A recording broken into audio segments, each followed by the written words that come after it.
Okay, good evening, everyone. I think we're going to go ahead and get started. I want to welcome you to the first quarterly public forum of 2018 of the Denver Citizens Oversight Board. My name is Katina Banks. I'm the chair of the Citizens Oversight Board.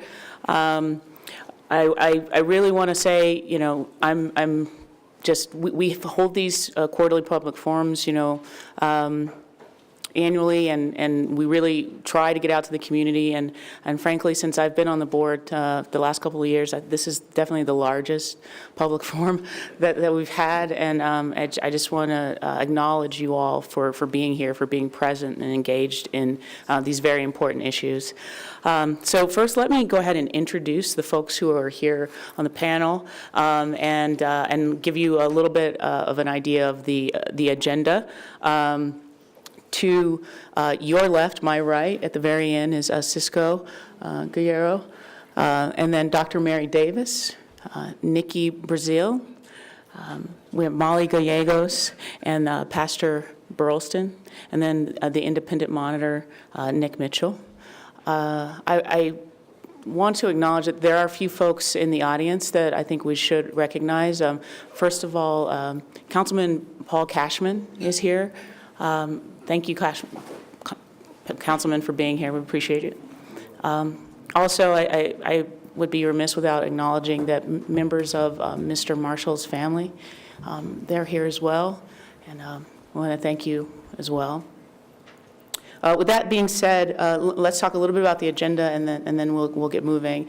I first want to talk to you a little bit about the COB, what the Citizen Oversight Board does, and then I'll introduce our keynote for this evening, the independent monitor, who, as you know from the invitation, is going to be basically talking with us about the independent review and report that his office prepared with respect to the death of Michael Marshall when he was in custody with the Denver Sheriff's Department. So the COB, we are created by city ordinance, but we're now in the charter, as well as the Office of Independent Monitor, and we actually have three essential functions. First and foremost, we're to assess the effectiveness of the Office of Independent Monitor. We also issue policy recommendations regarding issues such as how investigations are going, disciplinary process, and the like. And finally, we're tasked with considering issues that are important to the community, that affect the community, and we endeavor to stay informed regarding complaints and make recommendations. So those three functions, as you didn't hear, what you didn't hear is that we have any kind of responsibilities or authority over the law enforcement agencies that we oversee. So how we carry out our advisory duties is with frequent meetings and consultations, both with the monitor as well as with members of the safety department. So at least quarterly, we meet with the executive director of safety, the sheriff, and the chief of police. We also meet with the monitor and get reports from him and his staff about important investigations or issues with regard to discipline. And we also meet with members of the community as needed. And these meetings help the board to monitor confidential internal investigations and keep us informed on current policies, and also it allows us to make suggestions and give feedback to members of law enforcement. And more recently, from time to time, we also make policy recommendations, and we really endeavor to try to be as engaged in the process as we can, given some of the restrictions in the ordinance. I want to speak just very quickly a little bit more about our board meetings. Those happen typically on the first and third Friday of every month, and we have regular working sessions, and that's when we meet with like the chief of police, et cetera. With the exception of some executive sessions where we're talking about actual ongoing investigations, these meetings are open to the public. As even the meetings with the sheriff, the executive director in safety, and the police chief. So we encourage you to come to those meetings if you're able to. Finally, we're tasked with conducting public meetings, and we do that throughout the metro area. So similar to tonight, we'll be trying to connect with other members of the community throughout the year to talk about issues related to law enforcement, criminal justice reform, and civilian oversight.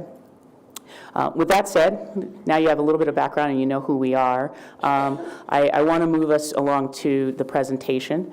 After the presentation, we intend to have a community talk back, and we'll want to break out into individual sessions, groups, and talk through what we learned from the monitor in his report. With that said, let me go ahead and introduce for you tonight Denver's independent monitor, Nick Mitchell, who's basically going to share with us what his office observed and experienced throughout the process of the investigation, as well as the disciplinary process with respect to Mr. Marshall's death. Thank you. Thank you very much, Madam Chair. And I surely appreciate the invitation to be here and to discuss this important subject, and I think this important report with you tonight. I was asked by the COB to present a report that we issued this week on the death of Michael Marshall at this forum tonight, and without really any further ado, I'm gonna jump right into that subject. On November 11th, 2015, let me just frame this by way of introduction. This is sort of how we became involved in the case and why we issued this report this week. On November 11th, 2015, sheriff deputies used force on Mr. Marshall, resulting in a medical emergency and his eventual death. A criminal investigation was conducted, resulting in no criminal charges. The Denver Sheriff Department's Internal Affairs Bureau conducted an internal investigation after the criminal investigation had concluded, and my office actively monitored the internal investigation being conducted by the Internal Affairs Bureau. The Department of Safety ultimately suspended 2 deputies for the use of inappropriate force, 10 and 16 days, and a captain for failing to supervise to prevent the use of inappropriate force against Michael Marshall, and that captain was suspended for 10 days. The city and Mr. Marshall's family ultimately reached a settlement that included a $4.65 million cash payment and an agreement to make certain policy and training changes within the Sheriff Department. Earlier this week, my office released a report providing an independent review of the incident, the investigation, and the disciplinary decisions made by Denver's Department of Safety. It's a lengthy document. We have several copies up at the front for your reference, as well as a 2-page executive summary that's a little bit easier to digest. We're making 8 actionable recommendations for change, and our goal in producing that report was to help the Sheriff Department and to help the city to learn from this death so that future incidents can be prevented in the jails. For additional factual background, Michael Marshall was being held at the Downtown Detention Center on a $100 bond. He was assigned a mental health code for inmates with major mental illness. On the day in question, he began behaving erratically and attempted to enter a jail hallway without the permission of deputy sheriffs. Deputies restrained Mr. Marshall on the ground in the prone position in handcuffs and leg irons while he intermittently struggled. Mr. Marshall vomited, lost consciousness, and regained it. During the incident, medical staff expressed concern that Mr. Marshall would aspirate his vomit, but he was restrained prone on the ground for almost 5 additional minutes. Deputies eventually moved him to a restraint chair, and he again lost consciousness. Deputies performed CPR. He was transported to Denver Health and was in a coma for 9 days before being removed from life support and dying. The medical examiner found that Mr. Marshall died from, among other things, complications of positional asphyxia, to include aspiration pneumonia due to physical restraint by law enforcement. That's the factual background. There's obviously much more to discuss. We go into depth into the facts of the incident in the report. That's the bare bones of the factual scenario that we're talking about. I want to say some positive things about what the Sheriff's Department did after this incident. After the incident, the department invested in crisis intervention training. It is my understanding, based on representations from the department, that all sworn staff are now receiving 40 hours of crisis intervention training, I believe during the beginning of their tenure as deputy sheriffs. Crisis intervention training is a very useful methodology for de-escalating incidents involving persons suffering from mental health issues or mental health crises. I've been out to the academy. I've seen the crisis intervention training being offered. I think it's high quality. I think it's going to be helpful for deputy sheriffs working in our jails. Another positive thing that was done is the department re-engineered its use of force policy. The new use of force policy adopted by the Sheriff's Department includes a more restrictive standard for when deputy sheriffs can use force. And it emphasizes de-escalation as an approach to dealing with incidents rather than resorting to force first. It emphasizes de-escalation first. That's a positive. The department also improved its use of restraints policy. The old policy said almost nothing about the use of spit hoods. In this case, a spit hood was applied to Mr. Marshall, and the new policy significantly limits the circumstances in which deputy sheriffs can use spit hoods on inmates in Denver's jails. Those are all positive developments and things, initiatives that were undertaken after this incident. I also want to comment on the settlement that was negotiated between the family and the city. I believe that the settlement included a number of significant terms. So there were some commitments to improving mental health services in the jails, including adding full-time mental health professionals, doing annual in-service training on mental illness and use of force for deputy sheriffs, and new requirements that deputies contact mental health professionals when certain kinds of issues are detected. Those changes were brought about through the efforts of the family and the city, and I think those are significant and important changes that have been made. I want to talk about some of our findings about deficiencies and concerns that we identified in the way the Sheriff's Department and the Department of Safety handled this case.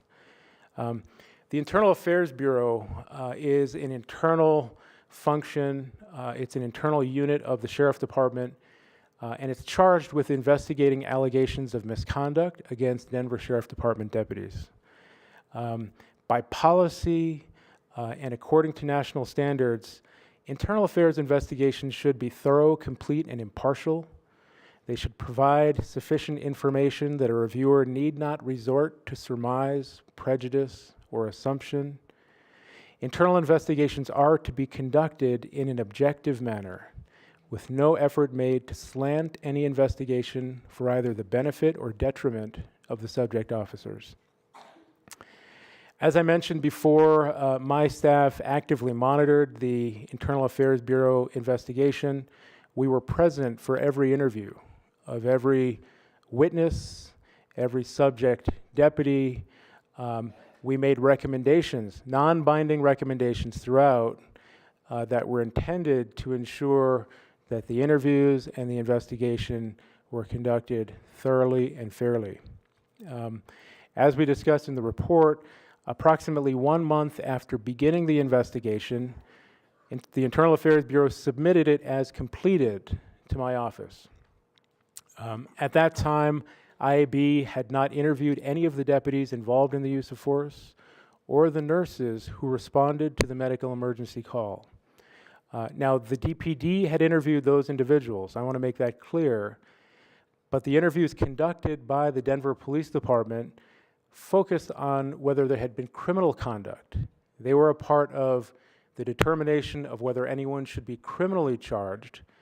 The DPD interviews did not focus on potential violations of Denver Sheriff Department policy, which is a very separate question, and those were the questions that needed to be answered as part of the internal investigation conducted by the Internal Affairs Bureau. Upon receiving the investigation that had been deemed complete, my office made detailed recommendations to the Internal Affairs Bureau and others within the safety hierarchy, if you will, regarding the deficiencies of that investigation. IAB subsequently interviewed the deputies who were involved in the incident and then attempted to decline the case for any further investigation, review, or disciplinary action. And we go through this. I'm giving you a fairly high-level summary of the sort of procedural posture, we would say, for lawyers, the procedure, the back and forth on this case. We go through much greater detail in the report itself.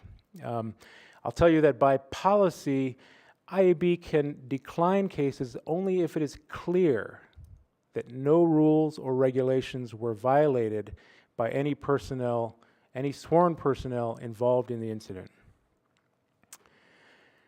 The Internal Affairs Bureau provided a draft decline letter that asserted its conclusions at that time about the incident.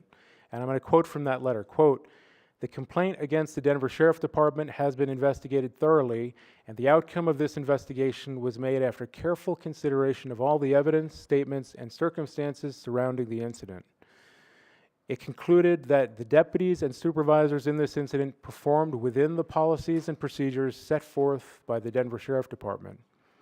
The minimum amount of force was utilized to control inmate Marshall as he appeared to be in an excited delirium state." The attempt to decline this case with a summary letter, if you will, was very troubling to my office for a number of reasons.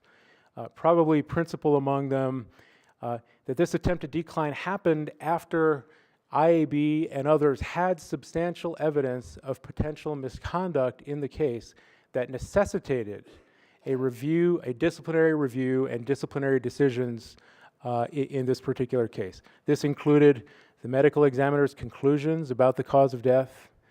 It included the video showing a deputy applying pressure to Mr. Marshall for an extended period of time after he had gone limp and was restrained in handcuffs and leg irons.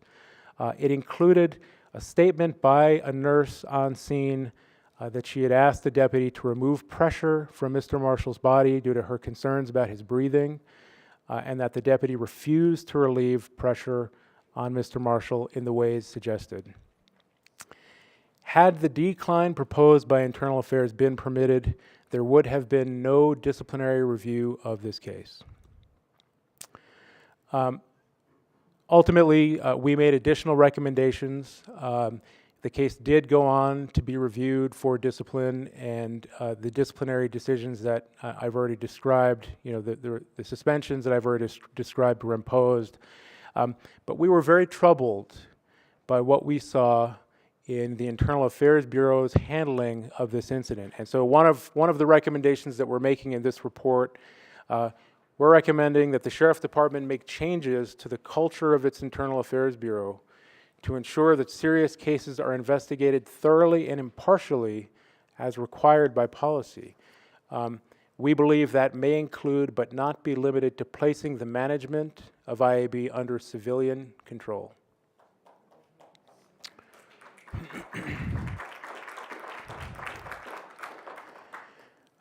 We include extensive discussion of the disciplinary decisions themselves in the report.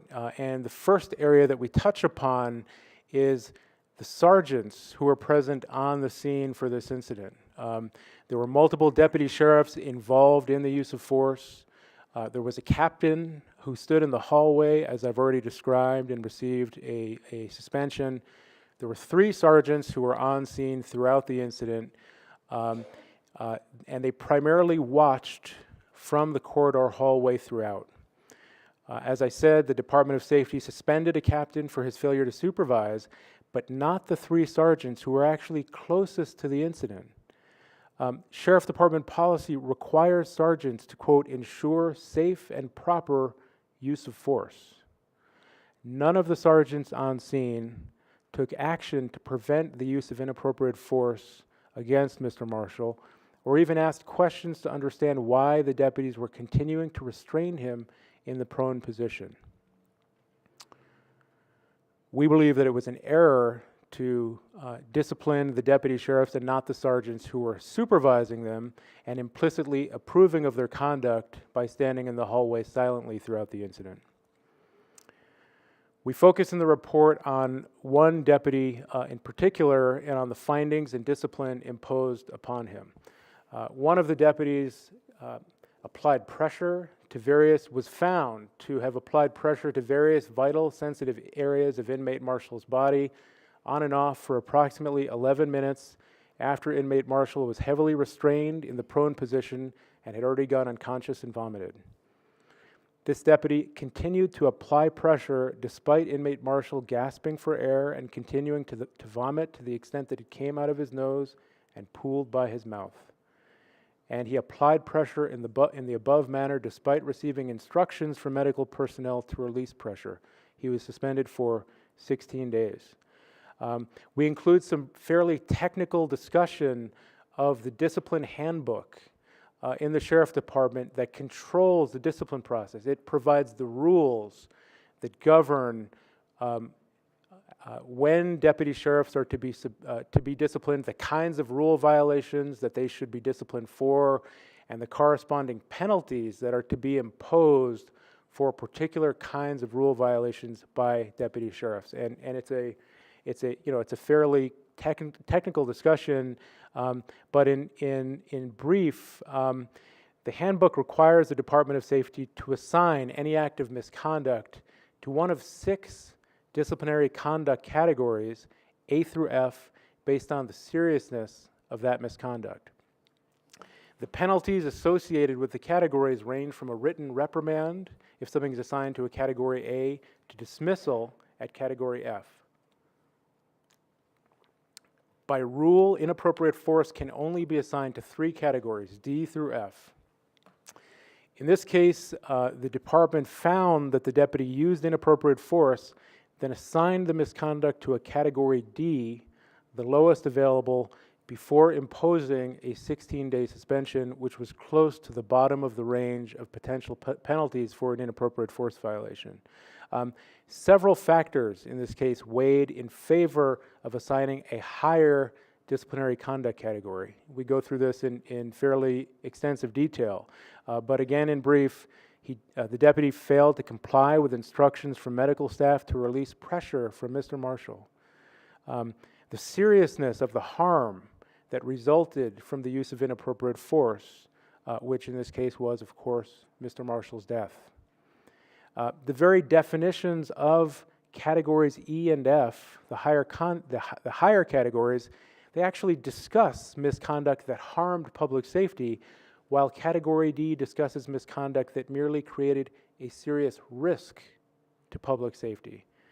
And there are the relevant language of the conduct categories excerpted on the screen. As you'll see, category D explicitly talks about misconduct that creates a serious risk to deputy sheriff, employee, or public safety. In this case, Mr. Marshall died. It was more than a mere serious risk to his safety. He actually died. We believe that it was an error for the Department of Safety to categorize this in the D category, which by its very terms discusses misconduct that created a mere serious risk to sheriff, employee, or public safety. We also discuss in the report the fact that the order of discipline for that deputy sheriff didn't explain why Category D was chosen. It simply recited language taken from the very definition of Category D. In the days and weeks after those decisions were made, there were numerous newspaper articles. There was an official letter published by the Citizen Oversight Board. There were questions from the family and others about how this serious use of inappropriate force resulted in a 16-day suspension. And we believe that part of the public confusion about that decision is because it simply wasn't explained in the disciplinary order imposing discipline on that deputy sheriff. One of our recommendations in the report is that when misconduct may fall into multiple conduct categories, the Department of Safety should specifically explain in its order why it chose a particular conduct category so that the public and deputy sheriffs can have an understanding of the basis for the decision. Another issue that we discuss is there was another deputy sheriff who was involved in the use of force against Mr. Marshall. By his own account, he used a gooseneck control hold on Mr. Marshall. He held Mr. Marshall down by pushing on his left shoulder. He controlled Mr. Marshall's head at various points during the incident. He said that he, quote, basically told the nurses that we can't put Mr. Marshall in a wheelchair, we need a restraint chair. That decision to wait for a restraint chair resulted in Mr. Marshall remaining on the floor in the prone position until the restraint chair arrived. Now, national standards recommend that pre-employment investigations are conducted of all police hires with prior law enforcement experience. This particular deputy who I'm discussing was hired by the Denver Police Department while he was under criminal investigation for the use of force that resulted in Mr. Marshall's death. In fact, the Department of Safety permitted him to begin as a recruit officer in the Denver Police Academy 3.5 weeks before the district attorney's office announced its decision not to pursue criminal charges against him. At that time, the internal affairs investigation had not yet begun, and to this day, there have been no disciplinary findings regarding his conduct made. We are calling on the Department of Safety in the report to evaluate its hiring procedures for the DPD and the DSD to ensure that they do not permit potential recruits to be hired while they are under criminal or administrative investigation.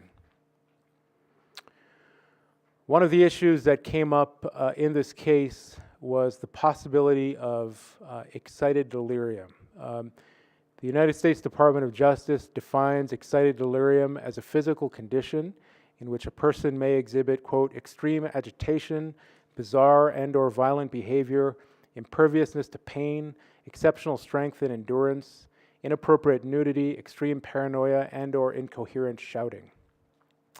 National standards establish that the failure to recognize symptoms of excited delirium and engaging in a prolonged use of force can significantly increase the likelihood of sudden death. The city has a protocol for handling, it's a multi-agency protocol for handling excited delirium incidents, and the Sheriff's Department is a party to that protocol.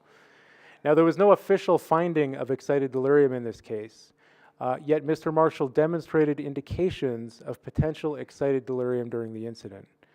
He aggressively approached another inmate. He'd taken off his shirt. He didn't comply with commands to stop struggling. By several accounts, he exhibited extraordinary strength. He grunted and growled during the incident. The deputies had minimal recollection. Now, they indicated that they had been trained on the excited delirium protocol. They had minimal recollection of that training and did not generally recognize the potential indications of excited delirium or act in accordance with the protocol in their handling of this case. We're calling on the Denver Sheriff's Department to provide additional classroom and situation-based training on identifying persons suffering from excited delirium and how to best respond to such incidents. One of the things that we were really troubled by in this case was the fact that several nurses were on the scene, and one of the nurses indicated that she, as I've already mentioned, gave instructions or made a request of the deputy sheriff to remove pressure from Mr. Marshall's neck, and that those instructions were not heeded. The Department of Safety found that medical staff instructed a deputy to release pressure because Mr. Marshall was vomiting, and medical staff feared that he could aspirate. The deputy responded that, quote, "We have to restrain him, he's not being cooperative," and continued to apply pressure in the very manner counseled against. I talked about the 3 sergeants and the captain in the hallway. None of the supervisors attempted to resolve the conflict between the deputy sheriff and the nurse who was raising concerns about Mr. Marshall's well-being. In fact, there was no evidence that the supervisors were notified that there was this conflict brewing between the medical staff and the security staff. We thought that was a problem. We're calling on the sheriff department to develop a policy that when time and circumstances permit, supervisors be involved in an attempt to resolve medical and security concerns that may be in conflict and that cannot be resolved by medical staff and deputies alone. Now, not every incident there won't necessarily be time to involve a supervisor in every incident, but in this case, there was sufficient time. Mr. Marshall was in restraints. A supervisor could have been informed and have gotten involved in resolving the medical concerns that were being raised.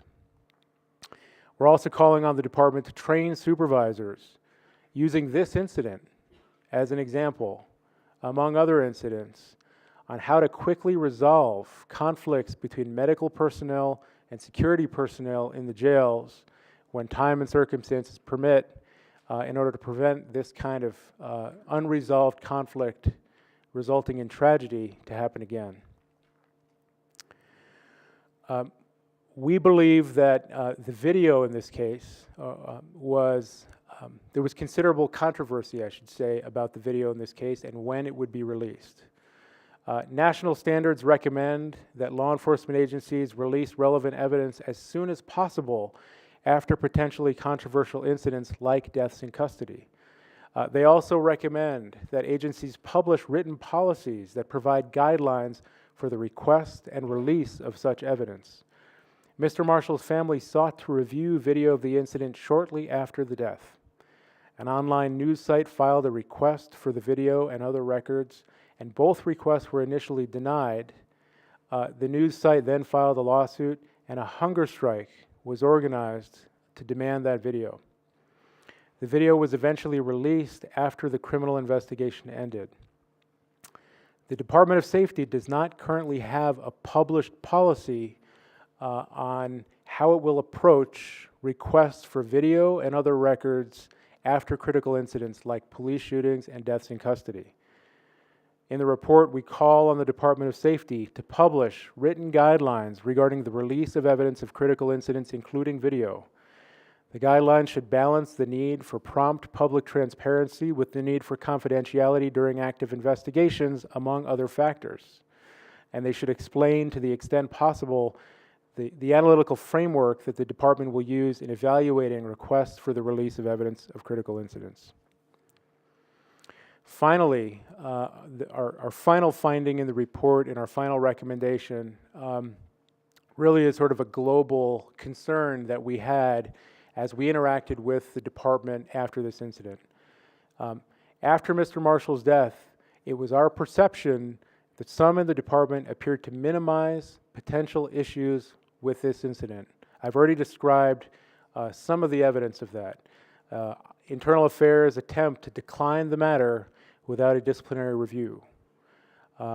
It was a sergeant nominating one of the principal deputies involved in the use of force for a life-saving award even though Mr. Marshall, in fact, had died. It was a former Sheriff Department trainer who trained other deputies on use of force to prepare them for how to resolve incidents in the jails, who said in sworn testimony that he would like to have the video of this incident for training purposes because this use of force was, quote, done the way we want it done. The National Institute of Justice has developed an approach to learning from systemic issues in the criminal justice system.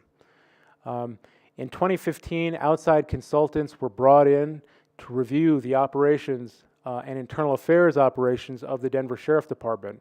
That was an outside consulting firm called the OIR Group.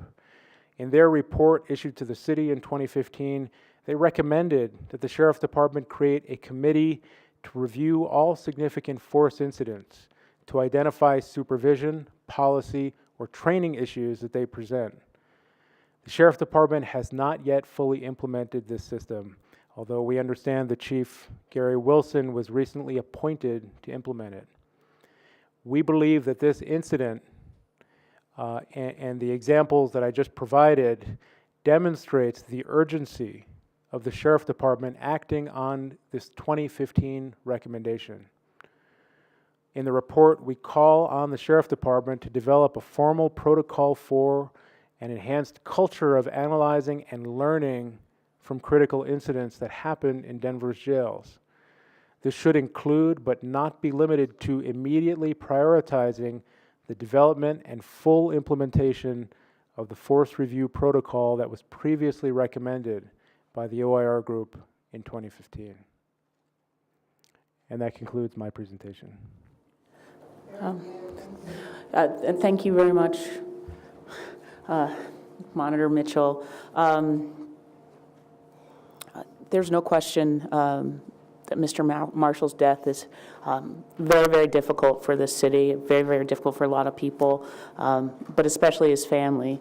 They're here today, and I know that one of them is wanting to speak to us. And if I may indulge you to give her an opportunity to speak, thank you. Thank you.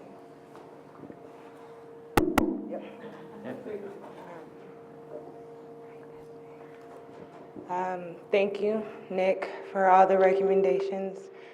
Truly appreciate it. My question is, or I have questions, of course. How do we hold them accountable, and how do we hold their feet to the fire? Especially with like the Citizens Overboard or Review Board, being on the review board, as well as, I don't know, notifying the family. The way we found out was watching the news. We were at the hospital after the incident took place, but nobody gave us answers. And we didn't know what happened until... Actually, they told us he wasn't there. They actually did. They told us that he wasn't there in the very beginning. We went home after visiting him throughout the day and found out on the news. So as far as, yeah, that too. As far as releasing information to the public, no media should ever have to sue for the public to find out what's going on in their city. Like, it's all overwhelming. Like, being here, it's kind of tough. I'm supposed to be at work right now, and it's just a lot. This is quite overwhelming. But it's like my main concern is how do we hold them to the fire? Like, they're saying that they should use this tape to show people how it should be done. So they're telling us that it's okay. Like, they're going to continue to kill people's family members or people in general. Like, it's okay. And that they're going to continue to do so because they want their officers to be trained on how to commit or continue to commit these fatalities. So I'm at a loss for words, like even watching this and trying to process this over the week, like it's been rough, very difficult. So how do we stop it? Like, seriously, how do we stop this from happening?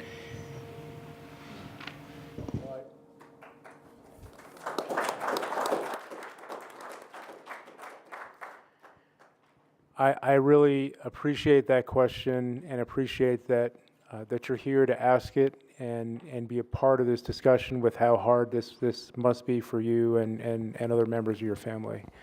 I think that that's a question that I would pose back to others who are here tonight and members of the Citizen Oversight Board. I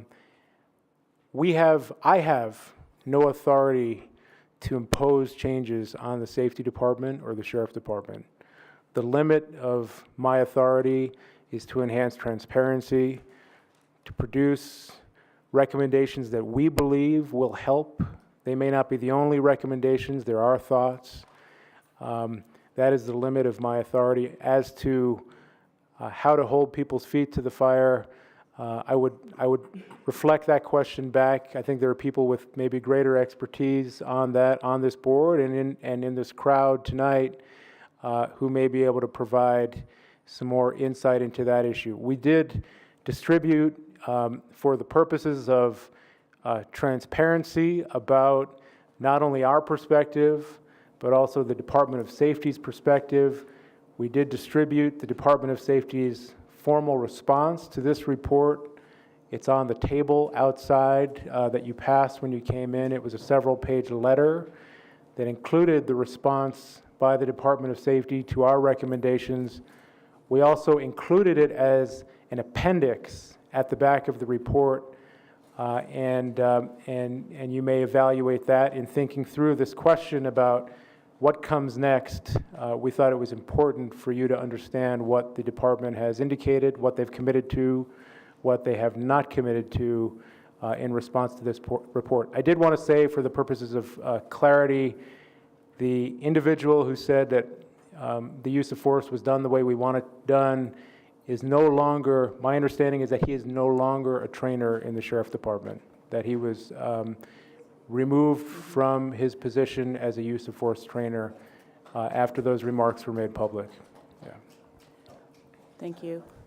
And thank you also. Thank you, Natalia. And then one more question, how do I know, like, I'm not aware or not for sure if, like, there's 24-hour healthcare professionals for someone in there to make sure if they needed assistance, like, there's supposed to be someone 24 hours inside of the jail right now that is supposed to monitor anybody with mental health or experiencing any mental health issues. Is that taking place? Do you know if that's going on right now? Because that was due to the settlement. That's right. Yeah, I don't know whether that's going on right now. I will tell you that due to your efforts and the efforts of whoever you were negotiating with on behalf of the city, my understanding is that there will be a compliance review, a periodic compliance review of the terms of the settlement. So there is a consultant who has been or will be hired by the city to come in periodically and determine whether the Sheriff Department is adhering to the terms that you negotiated in that settlement. And one of those terms is providing those 24-hour mental health professionals. So I expect that in the future, there will be a report or several reports provided by an outside expert as to whether or not the city has fulfilled that obligation. Okay, because we were told that they did, and that's why, and I'm not at the jail, so I don't know if it's happening for Yeah. sure or not. So that was a big concern of my family and I's. Yeah, your questions are right in line with why we wanted to cover this issue in this forum. There's no question that the monitor's findings are extremely concerning. And the board, the OIM, we've been aware of this and watching this. And one of the reasons the board asked the monitor to prepare this report is because we felt like the community needed to know, like really needed to understand. And now we're here, and we have this information. We have a monitor who's been very thorough, a 75-page report to give us all the details. And we have recommendations, thorough, thoughtful recommendations about how we could go about this. And so your question is exactly the question that the board is asking and that we're asking ourselves, and frankly, we're asking you. And what we can do about it. I do think that there are some specific points in the monitor's report that we should probably try to flesh out. I personally have a couple of questions, and when I was speaking with other board members, I believe they do. And so if you'll indulge us, I think if the monitor if you could clarify a couple of things for us, that would be great. For me, I'm very concerned about the discipline issue. I guess I really want to understand what thoughts you have around how it's inconsistent, and sometimes there's no discipline, not only in this case, but just in general. Yeah, I think that's a great question. It's a complicated question. As I said, there is a discipline handbook that provides the rules that govern the discipline process.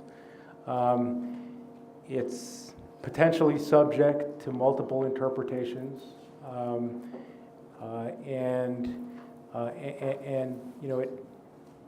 there can be inconsistency in the discipline. We believe that it was inconsistent in this case to discipline, even with the short suspensions that were imposed on the deputy sheriffs, while allowing the sergeants who supervised the use of force to be undisciplined. We believe that was inherently inconsistent and was problematic on appeal.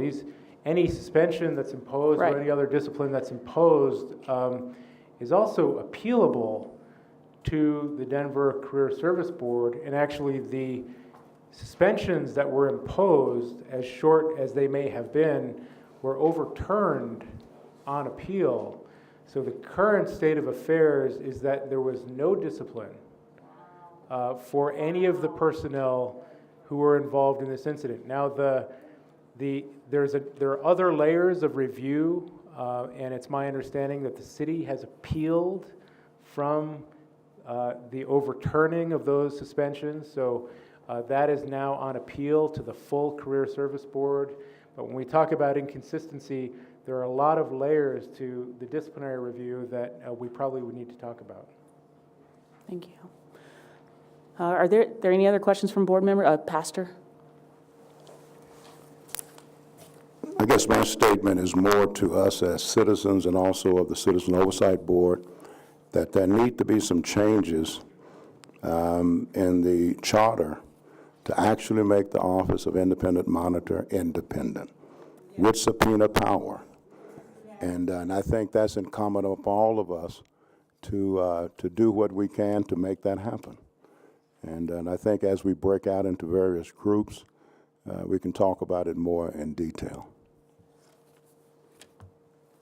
Anyone else? In the interest of time, I think it's helpful for us to if we could, try to move forward with, I think we want looking for information back from you all to really see how we might be able to implement these recommendations. And so if you have comments or questions, let's try to bring those up to get out in our groups. I will tell you that the monitor will make himself available, and so if there's a specific question you have for him, you will be able to ask him. I'm sure there are questions. But when we think about how to move forward, and we're really interested in hearing your responses to what the monitor has shared with us, and then also your thoughts on how we actually implement these recommendations.